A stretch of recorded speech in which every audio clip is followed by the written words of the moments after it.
তোমাদেরকে আজকে প্রাণী বিজ্ঞানের চতুর্থ অধ্যায়টা পড়াবো। রক্ত ও সঞ্চালনের পার্ট 2 অংশ। আজকে আমি তোমাদেরকে পড়াবো কার্ডিয়াক চক্র বা হৃদচক্র। আমাদের দেহের মধ্যে হৃদয় স্পন্দন হয়, তার মানে হৃদয় স্পন্দনটা হচ্ছে কি, আমাদের হৃৎপিণ্ডের মধ্যে দুইটা অংশ আছে, একটা হচ্ছে দুটা অলিন্দ আর দুইটা নীলক। এগুলা একবার সংকুচিত হয়, একবার প্রসারিত হয়।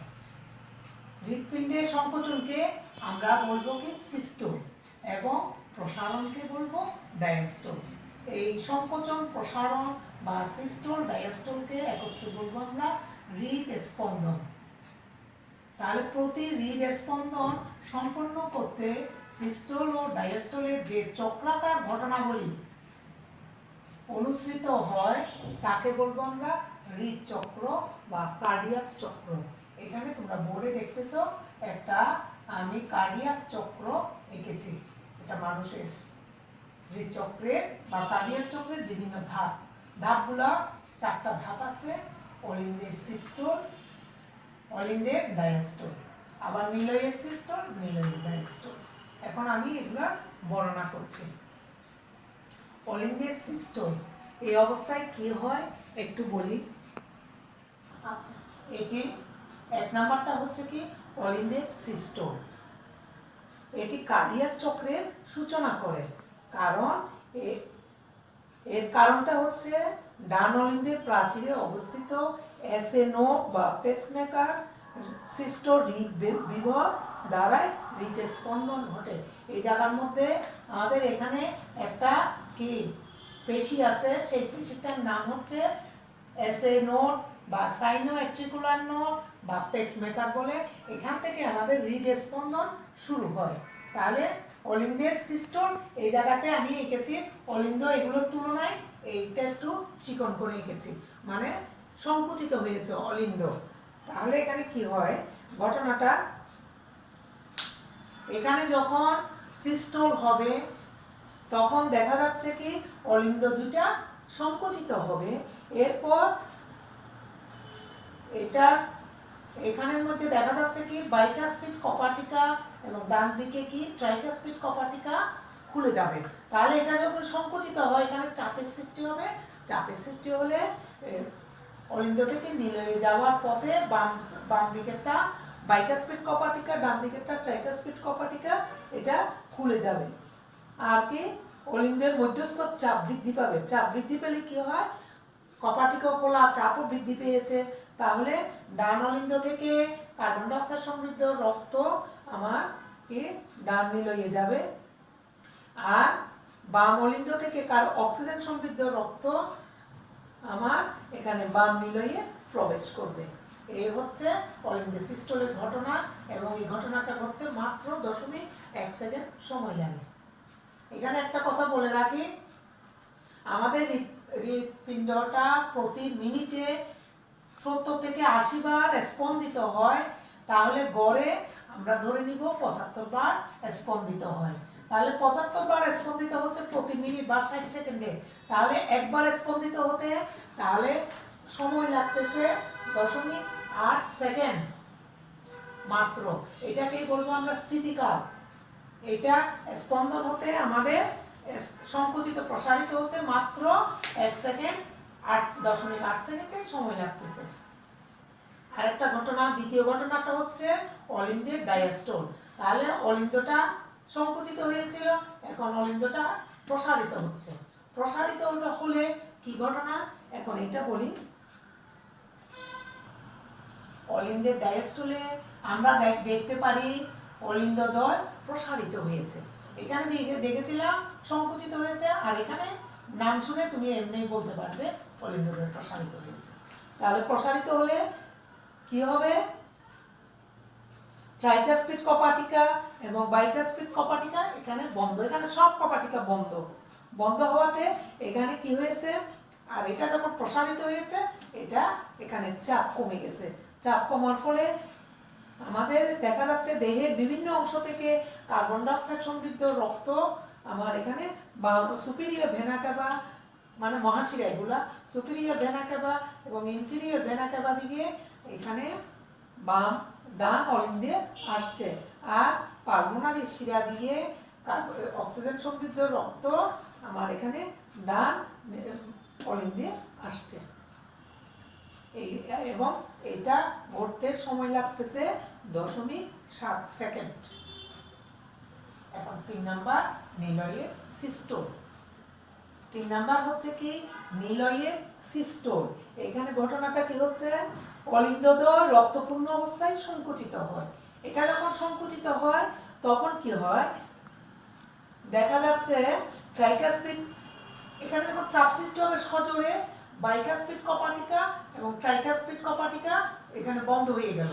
বন্ধ হয়ে যাওয়ার সাথে সাথে দেখা যাচ্ছে কি রক্তটা যাবে কোথায়, তখন এখানে ভিতরে এই জায়গার মধ্যে সেমিনুলার কপাটিকা আছে, সেমিনুলার কপাটিকাটা খুলে যায়। এতে কি লাভ সদৃশ একটা শব্দের সৃষ্টি হয় এবং রক্ত তখন কার্বন ডাইঅক্সাইড সমৃদ্ধ রক্তটা সেমিনুলার কপাটিকা দিয়ে যায় এরকটায় এবং পালমোনারি ধমনী দিকে অক্সিজেন সমৃদ্ধ রক্তটা এদিকে যায় সেমিনুলার কপাটিকা দিয়ে, এবং এটা করতে সময় লাগে 0.3 সেকেন্ড।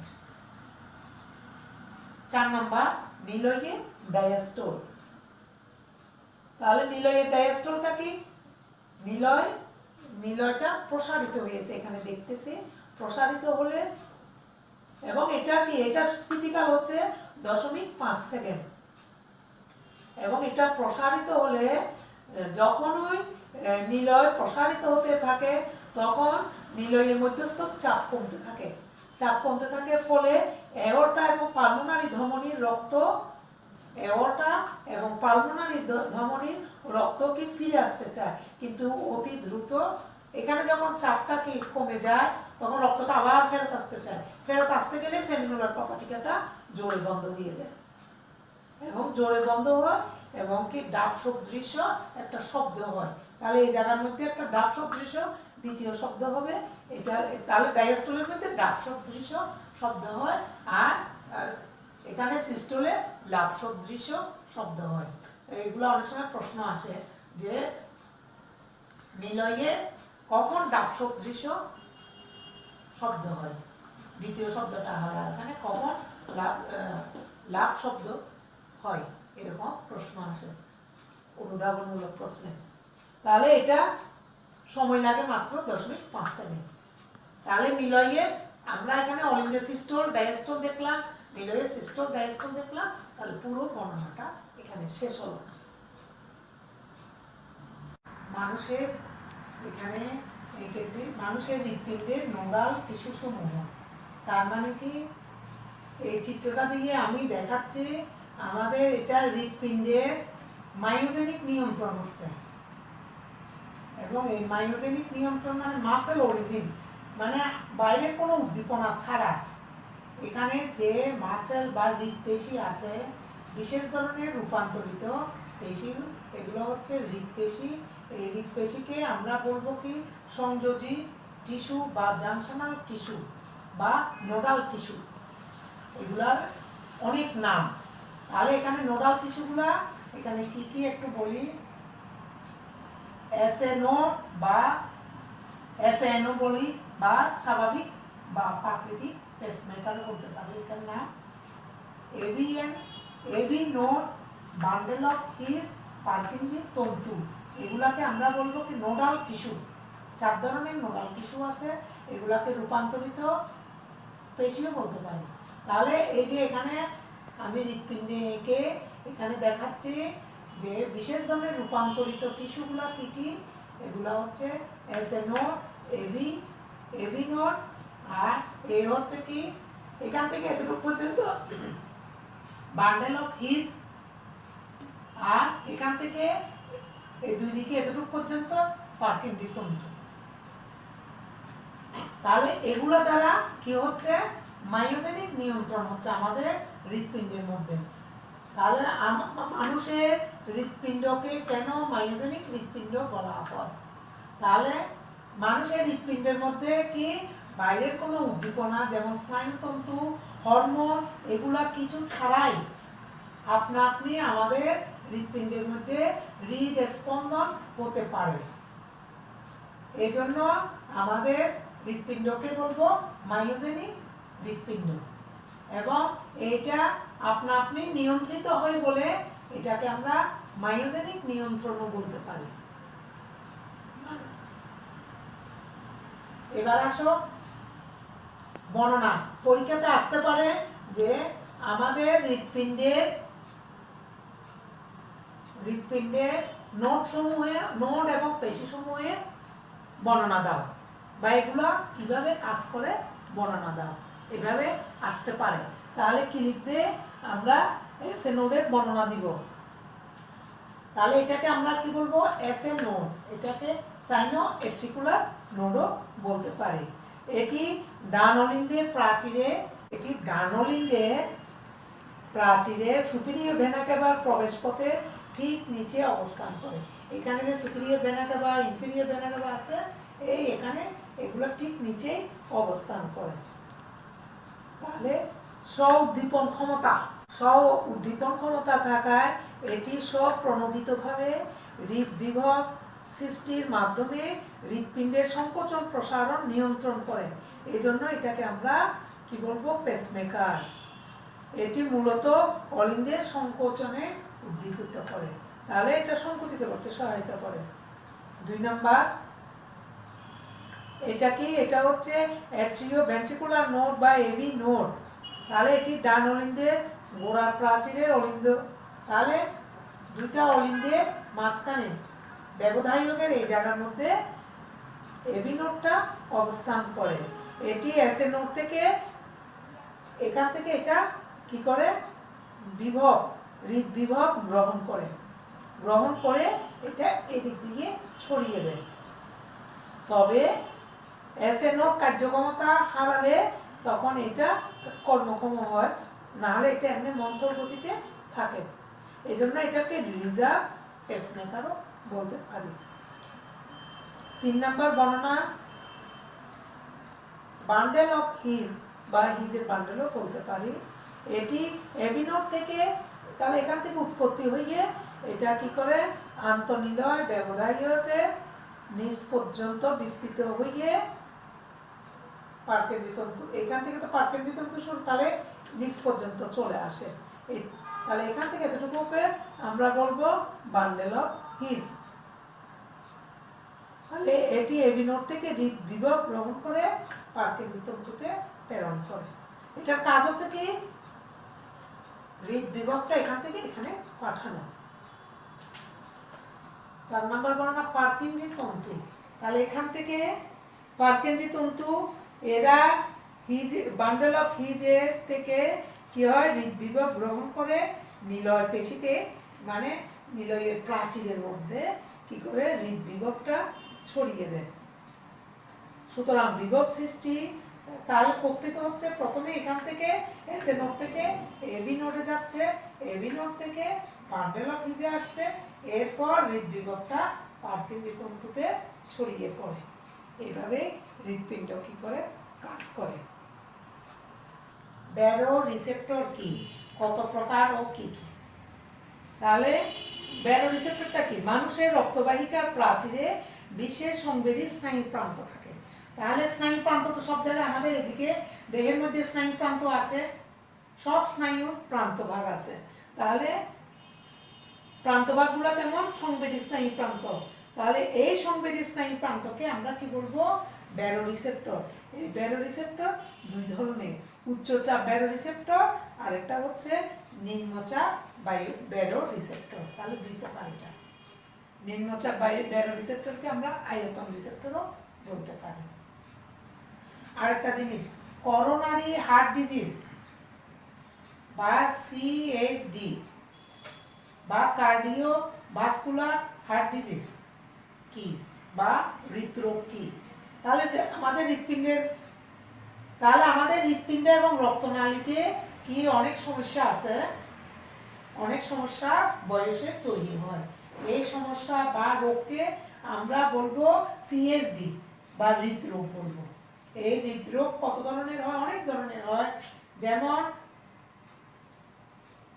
উচ্চ রক্তচাপ জনিত রোগ, নিম্ন রক্তচাপ জনিত রোগ, stroke, heart attack, heart disease, heart failure, এগুলো হচ্ছে আমাদের সিএসডি বা হৃদরোগ। এখন এগুলো বর্ণনা। এখানে কতগুলো রোগের নাম লিখেছি, দেখতেছো তোমরা। বুকে ব্যথা, এগুলো হচ্ছে কি করোনারি হার্ট ডিজিজ। তাহলে আমাদের বইয়ের মধ্যে যেগুলো আছে প্রধানত করোনারি হার্ট ডিজিজ অনেকগুলো থাকলেও আজকে আমি তোমাদেরকে পড়াবো বুকে ব্যথা বা এনজাইনা পেক্টোরিস। এটা কি এই সম্পর্কে একটু বলি। হৃৎপিণ্ডের রক্ত সঞ্চালনের ত্রুটি বা অপর্যাপ্ত রক্ত সরবরাহের কারণে হৃৎপেশির প্রয়োজনীয় পরিমাণ অক্সিজেন ও পুষ্টি পদার্থ না পাওয়ায় হৃৎপিণ্ডে ও বুকে যে ব্যথা অনুভূত হয় তাকে এনজাইনা বা বুকে ব্যথা বলে। তাহলে কি হয়, এখানে দেখো রক্ত সাপ্লাই বেশি না হল মানে পর্যাপ্ত না পেয়ে এবং কি পুষ্টি পদার্থ না পেলে তখন আমাদের হৃৎপিণ্ডের মধ্যে বুকে ব্যথা হয়। মানে বুকে ব্যথা অল্প হোক আর বেশি হোক, এগুলাই হচ্ছে কি এটাকে আমরা বলবো এনজাইনা বা বুকে ব্যথা। তাহলে এটা কি হয়, এটা কি তাহলে অক্সিজেন এবং পুষ্টি পদার্থের অভাবে হৃৎপেশির কোষগুলো অবাধ শ্বসন প্রক্রিয়ায় বিকল্প উৎস পাইরুভিক অ্যাসিড থেকে শক্তি উৎপন্ন হয়।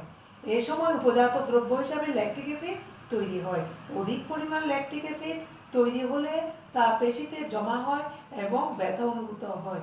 পরিশ্রমের সাথে সাথে এই ব্যথা বাড়ে এবং বিশ্রাম নিলে এই ব্যথা কমে। একে হার্ট অ্যাটাকের পূর্বাবস্থা বলা হয়। তাহলে আমাদের কি ল্যাকটিক অ্যাসিড যদি বেশি জমে হার্টের পেশিতে তখন কি হয়, আমাদের এই বুকের ব্যথাটা শুরু হয়। তাহলে বুকের ব্যথাটা হলে বোঝা যাবে কি হয় হার্ট অ্যাটাক হতে পারে অথবা হার্ট ফেলিওর হতে পারে। এগুলোর পূর্বশর্ত বুকে ব্যথা। তাহলে এটা আমার কি লক্ষণটা কি, লক্ষণটা হচ্ছে কি বুকে মাঝখানে প্রচন্ড ব্যথা হয়, ব্যথার সাথে সাথে ঘাম ঝরা, বমি ভাব, পেটে গ্যাস হওয়া, শ্বাসকষ্ট, মাথা ঝিমঝিম করা, মাথা ঘুরানো, ক্লান্তিবোধ, বুক ধড়ফড় করা, অনেক সময় অজ্ঞান হয়ে পড়া, এগুলো হচ্ছে হৃদশুল বা এনজাইনা বা বুকে ব্যথা প্রথম লক্ষণ। তাহলে করণীয়টা কি, করণীয় হলে আমাদের সবসময় কি সুষম বান্ধব খাবার খেতে হবে, ডায়াবেটিস, রক্তচাপ, কোলেস্টেরল এগুলো আমাদের নিয়ন্ত্রণে রাখতে হবে, আর ইসিজি করাতে হবে প্রথম দিকে। এরপর রোগীর অবস্থা অনুযায়ী আমাদেরকে এনজিওগ্রাম করাতে হবে। 2 নাম্বার হৃদরোগ হচ্ছে কি হার্ট অ্যাটাক। তাহলে হার্ট অ্যাটাকটা কি হৃৎপিণ্ডের করোনারি ধমনী, তাহলে কি হৃৎপিণ্ডের প্রাচীরে রক্ত সরবরাহ বন্ধ থাকলে হৃৎপেশি মরে গিয়ে যে স্বাস্থ্য সমস্যার সৃষ্টি হয় তাকে বলবো হার্ট অ্যাটাক। হার্ট অ্যাটাকে কি কার্ডিয়াক আউটপুট ঠিক থাকে। আর এটার লক্ষণটা হচ্ছে কি এটার সাথে পার্থক্য করি হার্ট অ্যাটাক এবং হার্ট ফেলিওর মধ্যে পার্থক্য কি, এটাও একটা হৃদরোগ। তাহলে আমাদের হৃৎপিণ্ডে চাহিদার তুলনায় হৃৎপিণ্ড পর্যাপ্ত রক্ত সরবরাহে ব্যর্থ হলে যে স্বাস্থ্য সমস্যার সৃষ্টি হয় তাকে বলবো হার্ট ফেলিওর। এই দুটার মধ্যে সংঘাতের পার্থক্য আছে। আর হার্ট অ্যাটাকে দেখা যাচ্ছে কি কার্ডিয়াক আউটপুট ঠিক থাকে, আর হার্ট ফেলিওরে কার্ডিয়াক আউটপুট কম হয়। আর হার্ট অ্যাটাকে দেখা যাচ্ছে বুক ধড়ফড়, শ্বাসকষ্ট, শীতল ঘাম মানে ঘেমে শরীরটা ঠান্ডা হয়ে যায়, এরকম লক্ষণ দেখা দেয়। আর হার্ট ফেলিওরে অবসাদগ্রস্ততা, হাত পা ফুলে ওঠা, অনিদ্রা ইত্যাদি লক্ষণ দেখা দেয়। এইভাবে করে পার্থক্য লিখবি যদি পরীক্ষায় পার্থক্য আসে। অনেক সময় পরীক্ষাতে পার্থক্য আসে প্রয়োগমূলক প্রশ্ন, হার্ট অ্যাটাক হার্ট ফেলিওর মধ্যে পার্থক্য দেখা। তাহলে এই প্রধান 3টা রোগ সম্পর্কে তোমরা লক্ষণ প্রতিকার সহ সুন্দর করে সংজ্ঞাগুলো মুখস্থ করবে। এরপর কি দেখা যাচ্ছে কি আমাদের দেশে আধুনিক চিকিৎসা এই হৃদরোগগুলোর চিকিৎসা আছে। 1 নাম্বার যদি লো প্রেশার হয়, রক্তের মধ্যে নিম্নচাপ, তাহলে দেখা যাচ্ছে কি আমাদের হার্টের মধ্যে কি আরেকটা কি পেসমেকার স্থাপন করতে হয় হৃদবিভব সৃষ্টি করার জন্য, মানে হৃদের স্পন্দন সৃষ্টি করার জন্য পেসমেকার স্থাপন করতে হবে। এরপর সেটাও যদি না হয় ওপেন হার্ট সার্জারি, এগুলো হচ্ছে উন্নত চিকিৎসা। করোনারি বাইপাস সার্জারি, অ্যাঞ্জিওপ্লাস্টি করতে হবে। প্রথমে অ্যাঞ্জিওগ্রাম করে আমাদের জেনে নিতে হবে আমাদের ব্লক কয়টা আছে, কি কি কোন কোন জায়গায় ব্লক, এটা জেনে আমাদের অ্যাঞ্জিওপ্লাস্টি করা যায়। অ্যাঞ্জিওপ্লাস্টি আবার 4 ধরনের হয়।